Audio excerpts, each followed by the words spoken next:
Hello, welcome to Sleep Hypnosis, the Hypnotic Bedtime Story, Part 10. Please lie down, relax, close your eyes, and enjoy your story.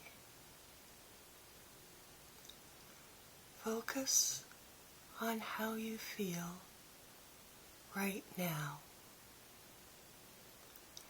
If your attention begins to wander, that is your cue to focus on my voice. Breathe in and breathe out, and listen to my voice.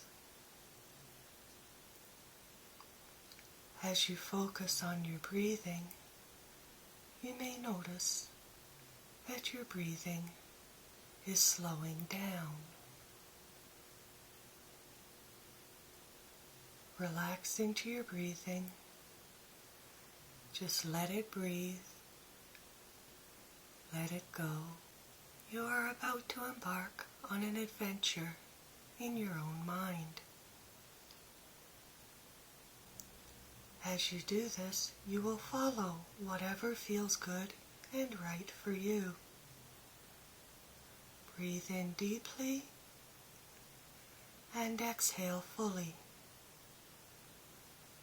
Allow the sound of my voice to calm you.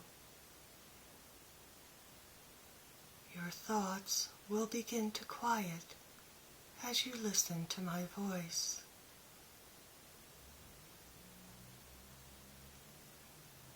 Breathe in and allow the fresh air filling your lungs to remove any negativity, and then breathe out.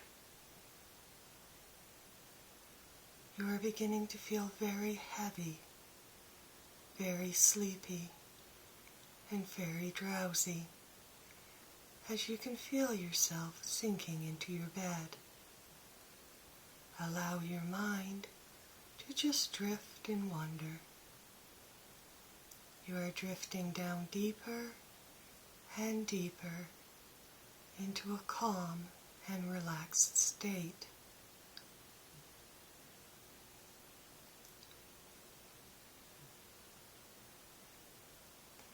You will fall into almost sleep, almost, but you will still be able to hear my voice.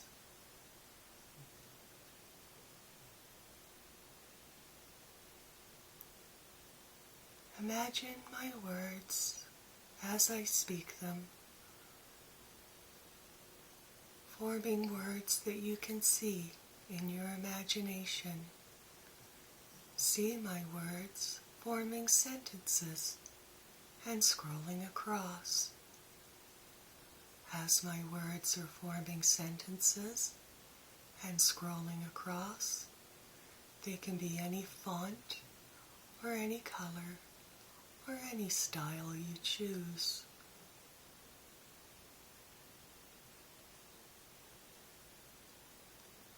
Feelings of warmth and relaxation are beginning to flow through your body.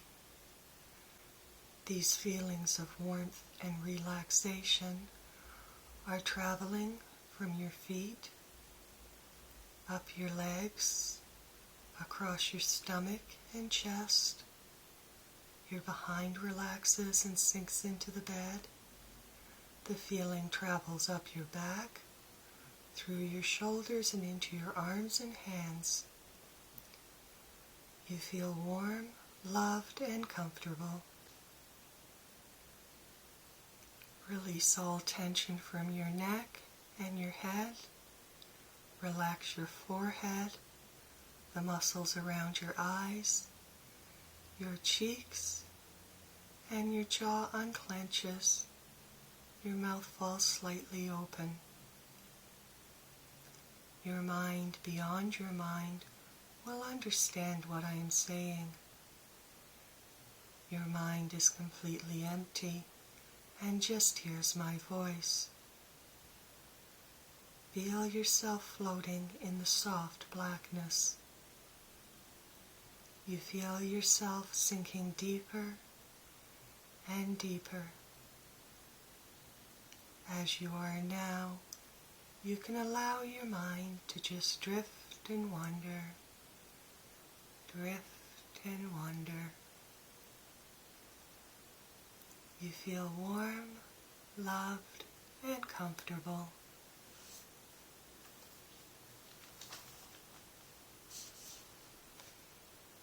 You may wish to drift into almost sleep, almost, and still be able to listen to my voice. Allow the sound of my voice to wash through you. Allow yourself to be at total peace. I am going to count from 5 to 0, and with each number, you will become more and more relaxed. 5, 4, 3, 2, 1, 0. Good. Allow the sound of my voice to calm you. Allow the sound of my voice to calm you.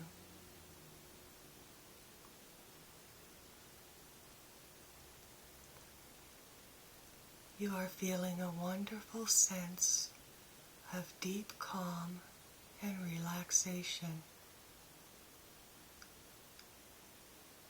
As you breathe deeply and evenly, your mind floats lightly in the soft darkness.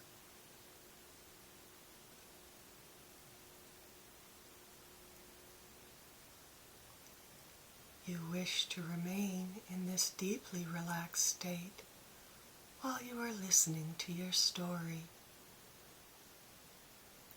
Focus on your breathing. Breathe deeply and softly. Your mind is clear of all upsetting or distracting thoughts. You are loved and all is well. If at any time during this story you want to feel better, you can focus on this feeling of pleasant relaxation you are feeling right now.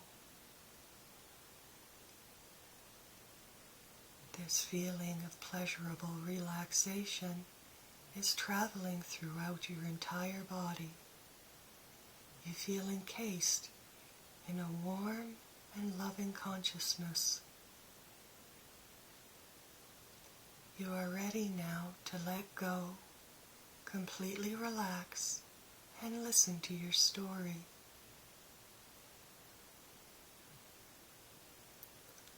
As you enjoy this feeling, you will listen to your story, knowing you are completely safe and secure at all times.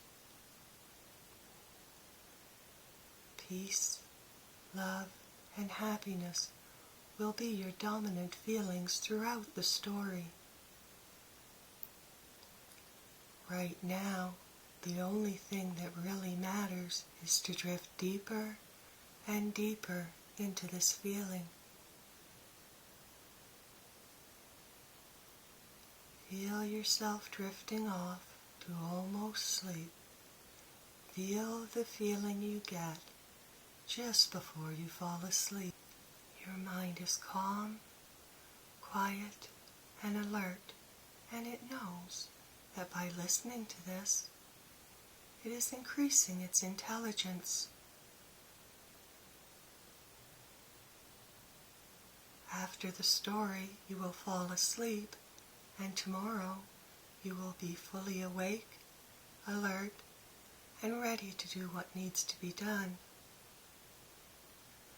Your body feels heavy, so heavy, you don't want to try to lift it. As you drift off to sleep, you will clearly see the story happen around you. Feel yourself sinking deeper and deeper into the soft darkness. Breathe in and breathe out and listen to my voice. Focus on your breathing. Breathe deeply and evenly. With each breath, you are going deeper and deeper to sleep. Deeper to sleep, deeper to sleep, and deeper to sleep.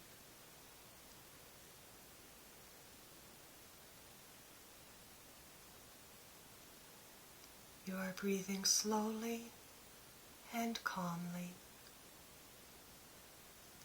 Let go of any tension you have left anywhere in your mind, body, and spirit.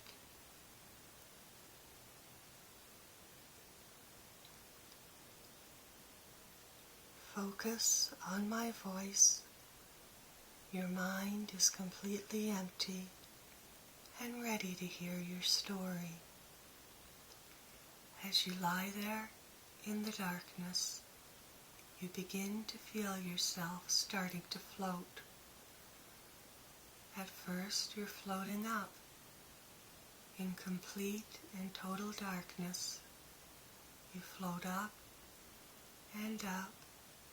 You feel a pleasant little butterfly sensation in your stomach as you feel yourself rising up. And then you feel yourself sinking down, down, down, deeper, deeper into the abyss. Gently and gracefully, you begin to tumble and fall, feeling calm, completely safe and secure. As you're floating downwards, you feel yourself curve in a soft, slow spiral. In the darkness, you begin to see patches of mist here and there, gray mist that is slightly glowing, and the mist begins to sparkle.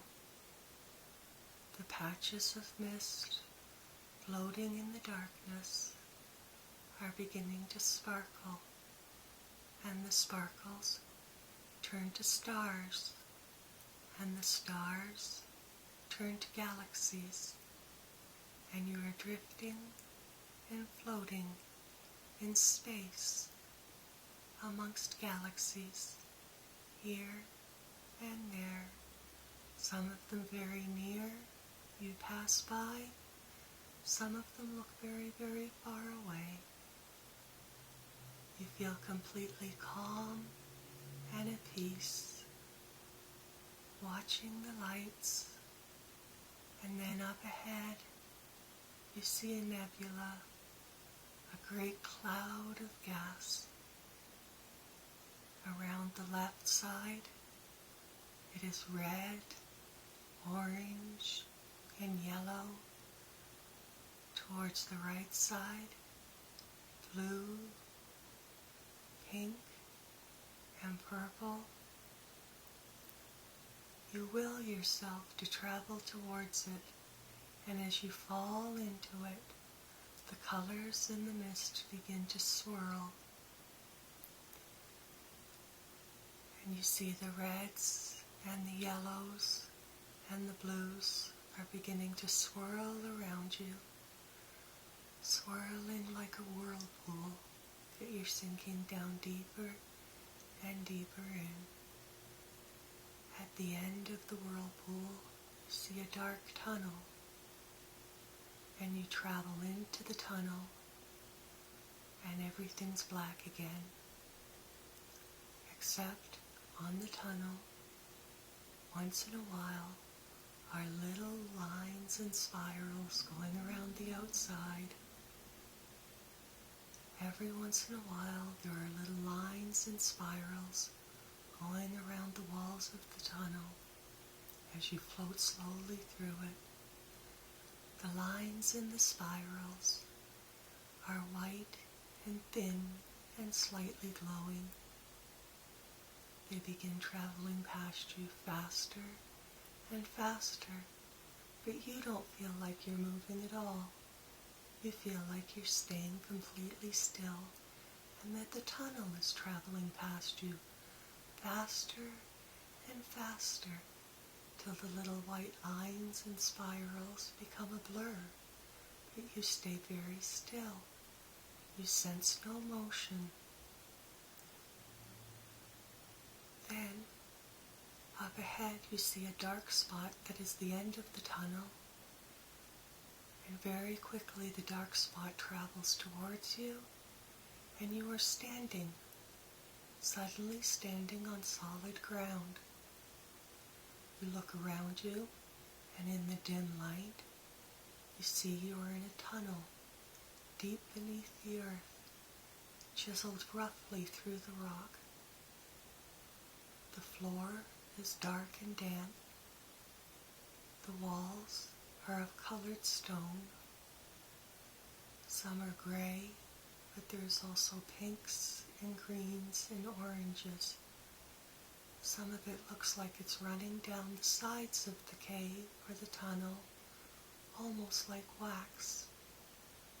It is very damp and dimly lit. But up ahead in the tunnel, you can see there's some light coming from somewhere. Another thing you notice that's quite strange is you are back in your old body, the one you've lived in all your life, and you are again wearing your white flannel pajamas.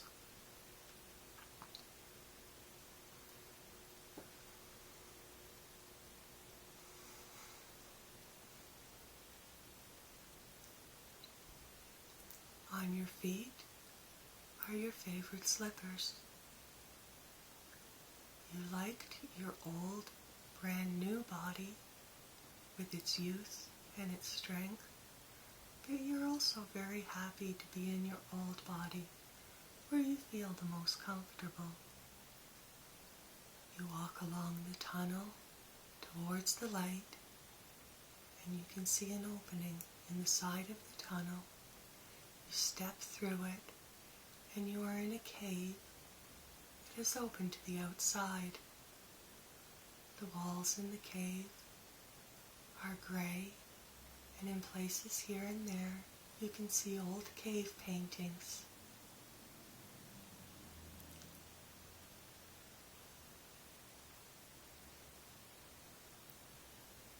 To your right in the cave, there's a small single bed made out of ivory. It seems to have a very soft mattress on it and lots of furs. These furs are all light in color with white hair on them, and they look very, very soft. At the end of the bed, you see a white fur pillow and a small table in front of it, also carved out of ivory. On the table is an ivory bowl that appears to have something like a broth, some kind of soup in it. You go to the entrance to the cave to look outside, and you see the cave opens up over a vast canyon. At the bottom of the canyon is a very small river. Up the sides of the canyon, the terrain is very mountainous and rocky, with scrubby trees growing out of it. Past the opening to the cave, there's a wide path, almost wide enough for a car, but not quite. And this leads from up the mountain, past the entrance to your cave, and it curves down into a valley below, where you can see there is a plateau. The ground there is very flat, and there is nothing there. It is completely swept clean. It is surrounded by thicket and bushes. You look up the road and down the road. You look at the plateau. You don't see anybody. So you go back into the cave. You look at the bowl of broth. You stick your finger in it, and it's very warm. You find that odd, but you suddenly feel somewhat hungry and thirsty. So you sit down on the pillow, and you drink the broth out of the bowl because there is no spoon. The bowl warms your hands, and the broth is absolutely delicious, although you can't quite make out whether it's beef or pork or chicken. It could even be vegetable or seafood. It is really none of these things. It's like nothing you've ever tasted before. But you are finding it very, very delicious, and you drink the whole bowl down. When you put the ivory bowl back on the ivory table, you suddenly start to feel very, very drowsy. You're having a hard time keeping your eyes open, and your head is nodding forward. You're trying to fight it, but you know it is of no use. The little ivory bed with the soft white furs and a white fur pillow is looking very, very inviting right now. So you go over to the bed, you pull the furs back, take off your slippers, and nestle into the furs. The mattress is made out of fur, and the blankets are made out of fur, and it feels very, very soft and silky, and the pillow is just the right softness and height for you. You feel so warm and comfortable, and so completely drowsy. Your eyelids fall shut, and they feel so heavy you don't want to try to lift them.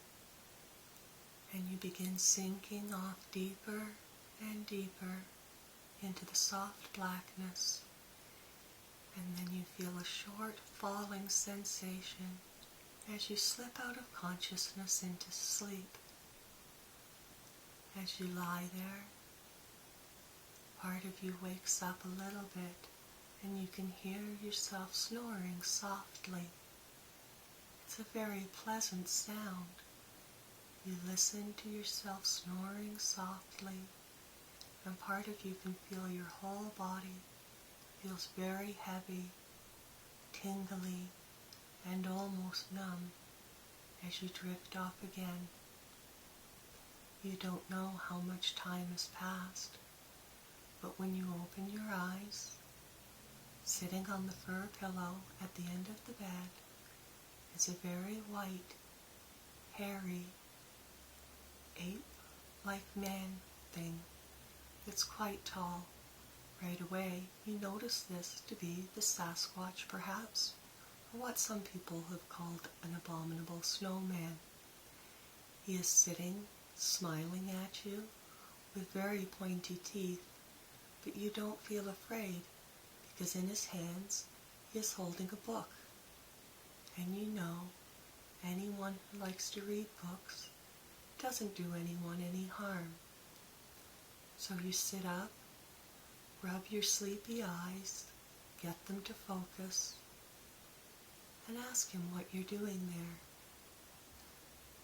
The Sasquatch smiles and says he's very happy to see you're awake, and says that you're here for answers.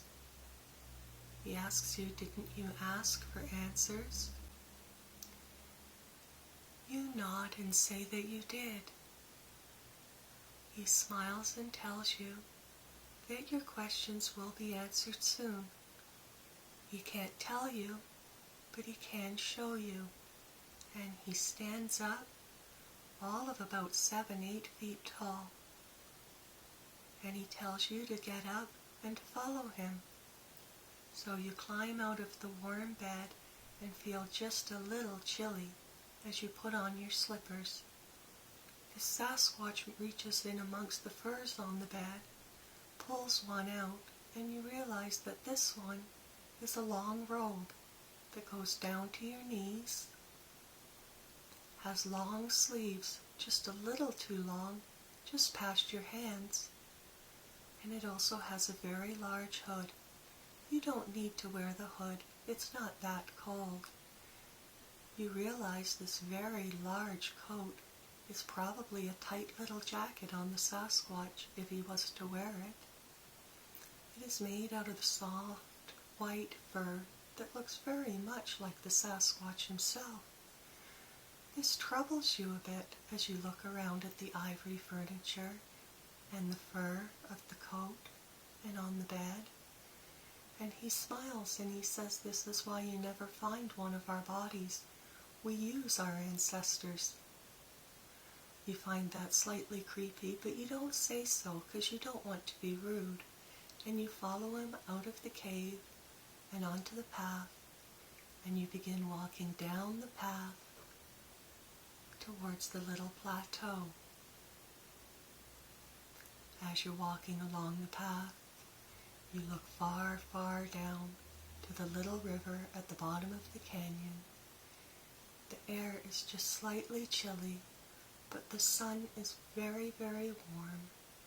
There's ever such a slight breeze, and the scrub and the pine trees smell very pleasant to you as you follow the Sasquatch down the path to the plateau, and you watch your feet walking on the hard packed dirt of the path, and you're enjoying your walk, and it doesn't take very long until you're at the plateau where there's nothing there. You walk across with the Sasquatch, and he comes to some bushes that are at the edge where the mountain juts up very sharply in a solid stone wall. You look up at the solid stone wall, and it goes up, up, up, very, very high, maybe 1,000 feet, but it's hard to tell because there are clouds obscuring the top. He pulls the bushes aside, and there is a hole in the mountain face, just big enough for you to walk through. Beyond the hole, it is very, very dark.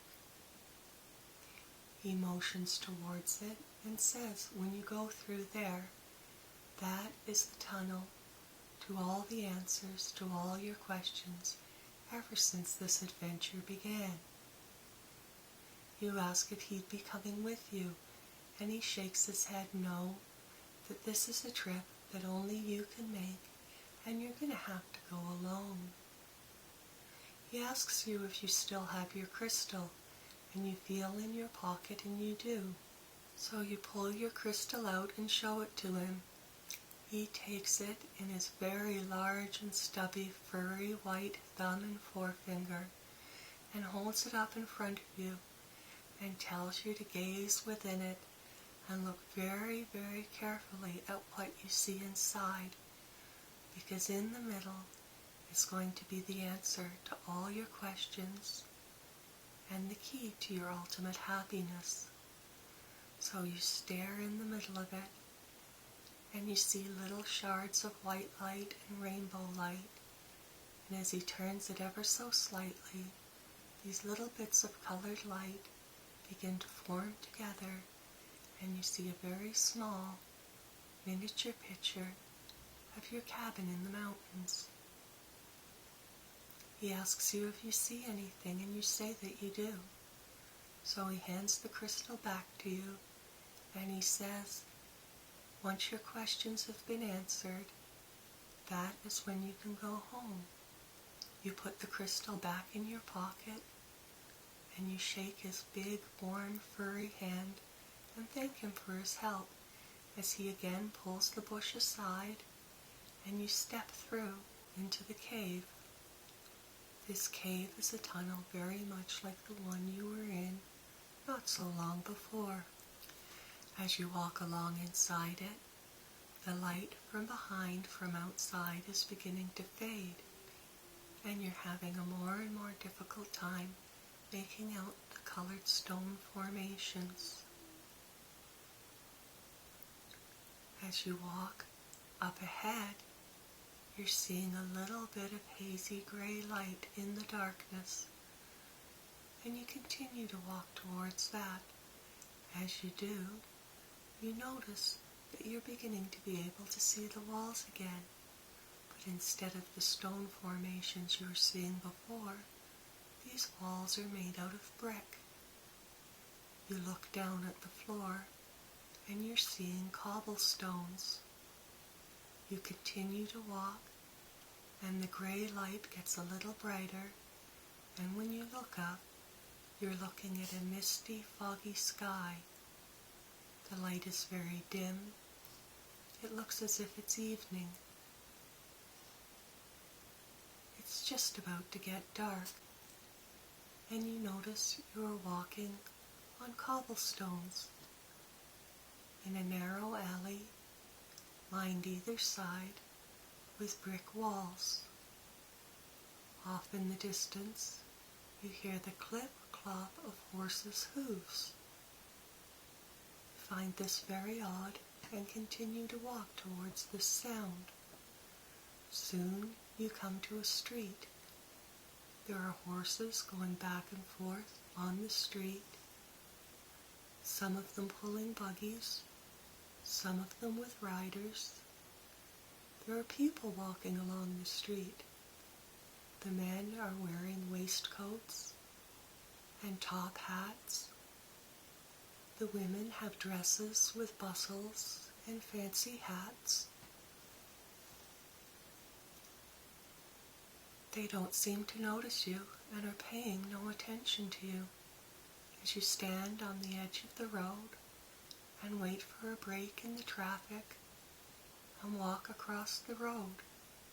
Across the road there is another alley. As you enter it, you look back at the street and watch the people walking back and forth very slowly and serenely. You watch the carts and the horses go back and forth. Nobody seems in very much of a hurry.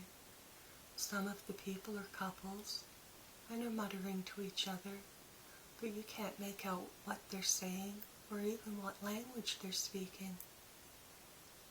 So you turn your back on this scene and continue on down the alley.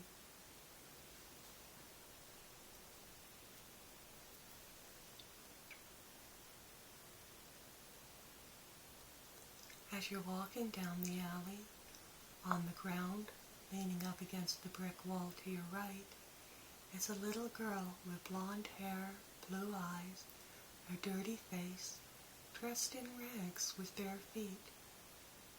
You feel sorry for her. She looks very, very cold. You take off your fur robe and you give it to her, and she smiles and wraps it around herself and snuggles in it, looking very content. And then she says to you, when the door opens, that is your cue to walk through. You thank her for the information and continue walking along in the damp chilliness, hoping you see the door soon, and you do. Up ahead, to your left, you see a long stretch of brick wall, and there is one door in it, painted a dull red. The door opens by itself with a loud creak, and when you look through, you see only darkness. You step up over the door jamb,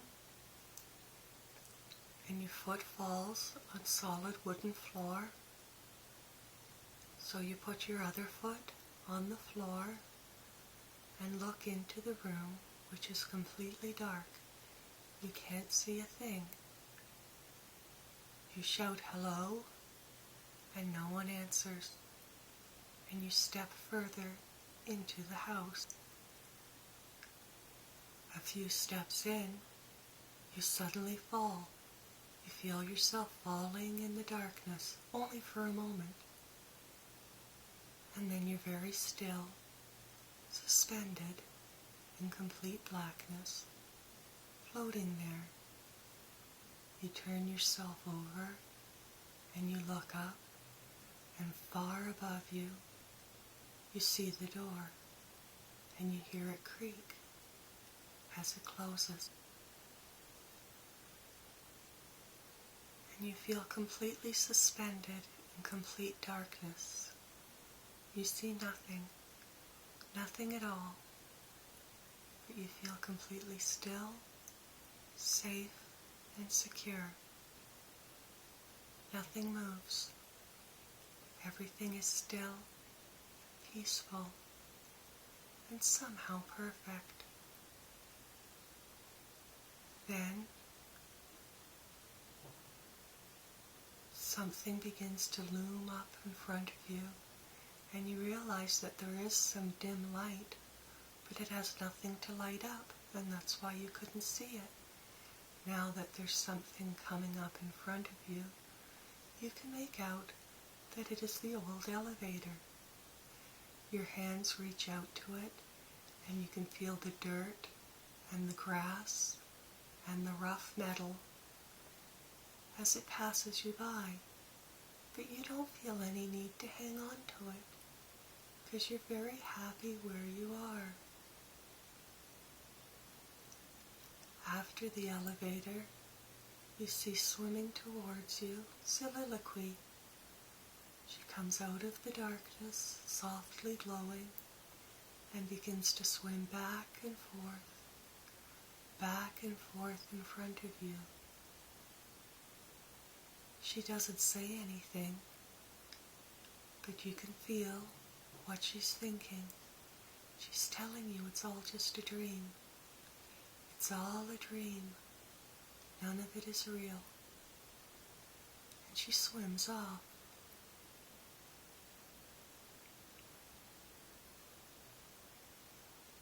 And again, you're not sure for how long. You're just suspended in the perfectly still, calm nothing, when you hear a little bit of a hum and you watch a giant zeppelin go past you. There's a little opening at the bottom, and far away you can see Bill and Bob are waving to you. And you watch it go by and realize that it's not real. It's not real, and it never was.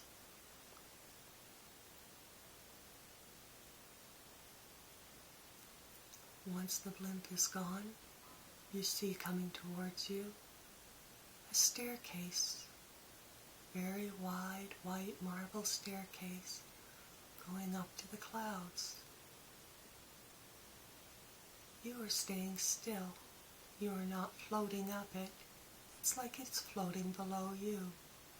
As you look down, watching the marble stairs go by, you come to the top, and you're floating above the beautiful city, and it floats by, and you realize that it isn't real either, that this was something that you created just because you thought it would be interesting.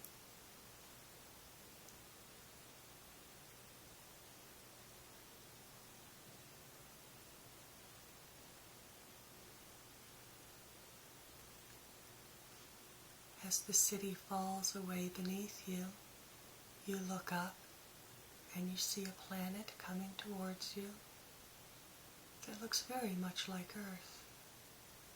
As it gets closer, you see it has a beautiful city,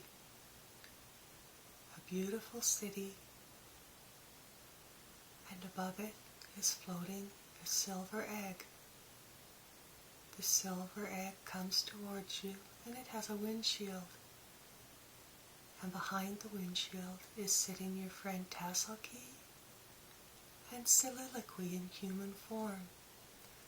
They both smile and wave, and the egg turns around, heads back into the beautiful vast city. The planet begins to recede, and it floats off into the nothingness. You have a wonderful feeling of peaceful, calm security, knowing that none of it was real, so none of it ever needed to be worried about.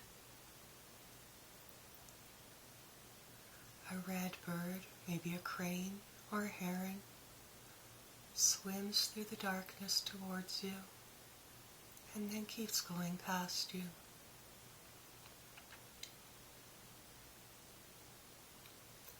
Soon, out of the darkness swims two twins, two native children twins who never drowned and nothing bad ever happened to them. They swim around you and giggle for a while, and they swim off, and you're very glad you created them, and you're very glad that nothing bad ever happened to them. And again, for a moment or an eternity, you're not sure which, you are left suspended in bright, black nothing that feels alive with peaceful, calm, love energy. You close your eyes and you just feel the perfection of the stillness. Then you open your eyes and you smell smoke, and you can hear the old one chanting his native chant as he waves the feather back and forth very slowly in front of your face. You watch the feather going back and forth in the smoke, and it has a very dream-like quality in it as it's going back and forth. And you smile, and you tell him you're not real. And the old one smiles, this toothless smile that keeps chanting, and you close your eyes and feel yourself fall back slightly into the darkness, where again you are still. You're not sure if the darkness goes on for the whole universe, or if the darkness is just a very tiny point inside yourself. You're not sure if it's a minute or a lifetime.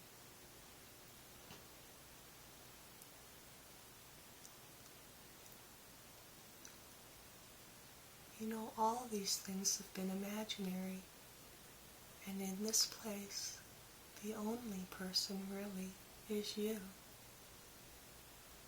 The only place is there. You've never been to the caves, or to the cities, or to the oceans. You've only just been there. Nothing happened yesterday or tomorrow. The only time it happened in was now. You feel as if your mind is going on forever through everything.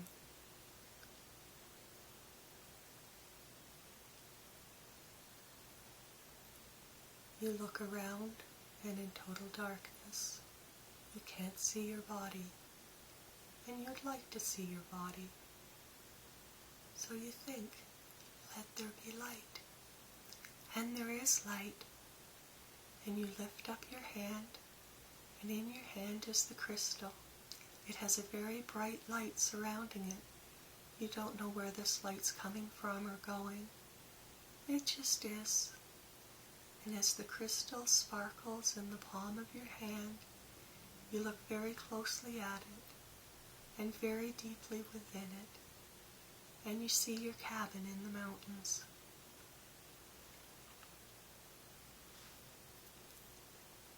Your focus and your attention gets closer and closer and closer to the crystal, until this crystal with the little image of your cabin in the mountains is all you can see.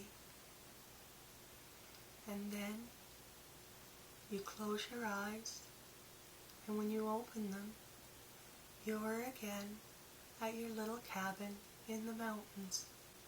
But it's a little different than it was before. The cabin's a little bigger. The windows in the cabin are a little bigger. Your front porch is a little bigger, and you're no longer sitting in your wooden chair. You're sitting on a softly padded porch swing. The padding is vinyl, and it has flowers on it that are red and orange and yellow. It's very comfortable, and it swings just slightly. At either side of the porch swing, there are TV trays that have pictures painted on them of peasants harvesting grain.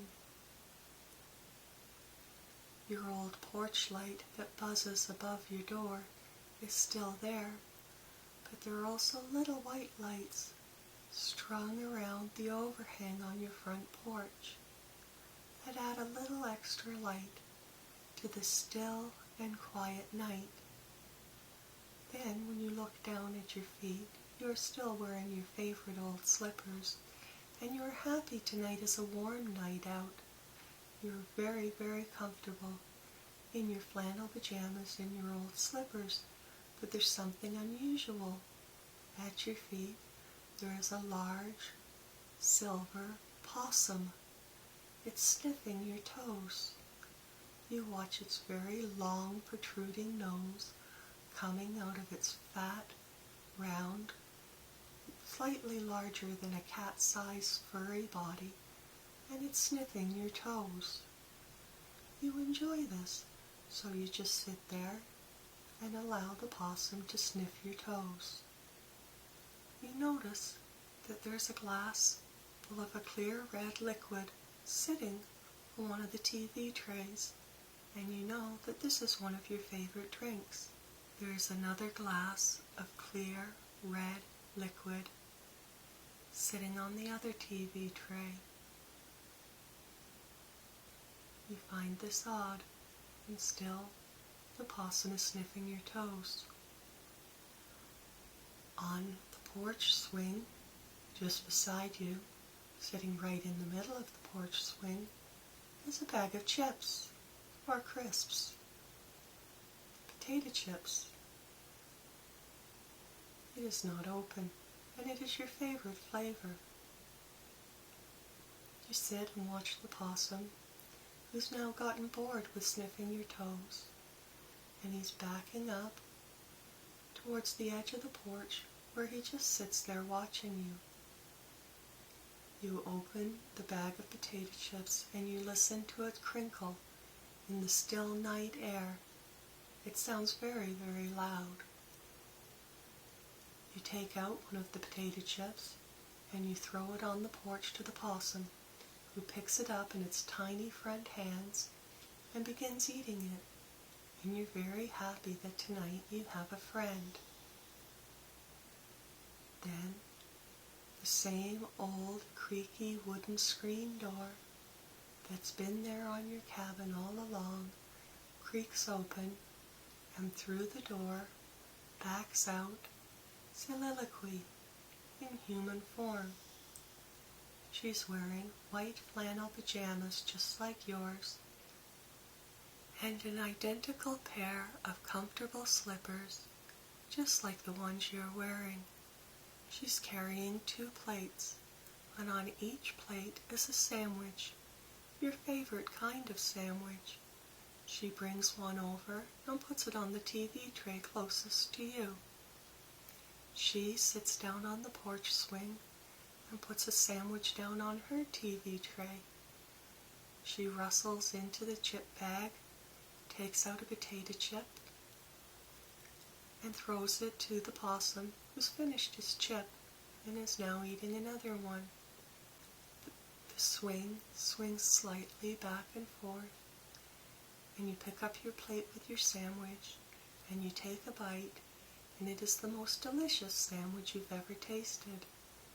You look over to Sillioque, whose long silver blonde hair is braided down her back, and her tiny little hands are holding a sandwich.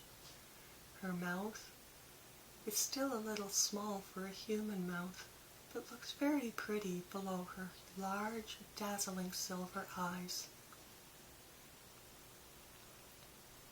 When she opens her mouth to take a bite of the sandwich, however, her mouth opens wider than a normal human mouth would, and she takes about a quarter of this large sandwich in one bite and chews it down in seconds, and then giggles a little bit and looks to you and says, "So now, what would you like to do?" You say, "I'm completely content. The only thing I would like to do is finish my sandwich and go to bed. I'm feeling just a little drowsy." So both of you don't say anything to each other. You just enjoy your sandwiches and potato chips and glass of your favorite drink. You throw little bits of food to the possum, who enjoys eating this treat with you. And when you're completely finished, you both get up without saying a word, and you go into the cabin. This cabin's a little bigger than the other one, and to the right is a bedroom. And in the bedroom there are 2 single beds with fluffy white comforters and lots of fluffy white pillows. You go to the bed, kick off your slippers, and Sillioque kicks off her slippers, and you both climb into bed, and she says goodnight to you, and you say goodnight to her, and you begin to drift off into a long sound sleep. And as you're drifting off, you hear Sillioque's pleasant little voice, and she says, "You want to go to sleep. You want to have a long, sound sleep so that you can wake up tomorrow refreshed, energized, and ready to do what needs to be done. But for now, sleep, rest, and rejuvenate, because tomorrow I have a feeling we're going to go on a big adventure." You smile to yourself just a little bit as you drift off to sleep, thinking that perhaps you've had enough adventures for now. You start sinking deeper and deeper into the soft darkness, and you notice how soft your bed is beneath you and how comfortable your pillows and blankets are as you start drifting deeper and deeper to sleep, deeper and deeper. There's nothing else left that needs to be done, nothing else left that needs to be thought about. The only thing that's important now is to follow this feeling deeper and deeper to sleep. I'm going to count backwards from 10, and when I get to 0 and say goodnight, you'll stay this still and this calm and this comfortable until morning, when you will awake fresh, happy, and ready to enjoy your day. 10,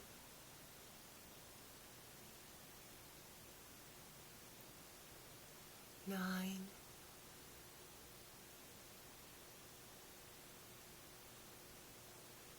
8,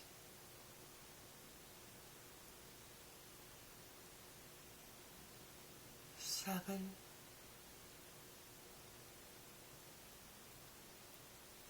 6, 5, 4, 3, 2, 1, 0.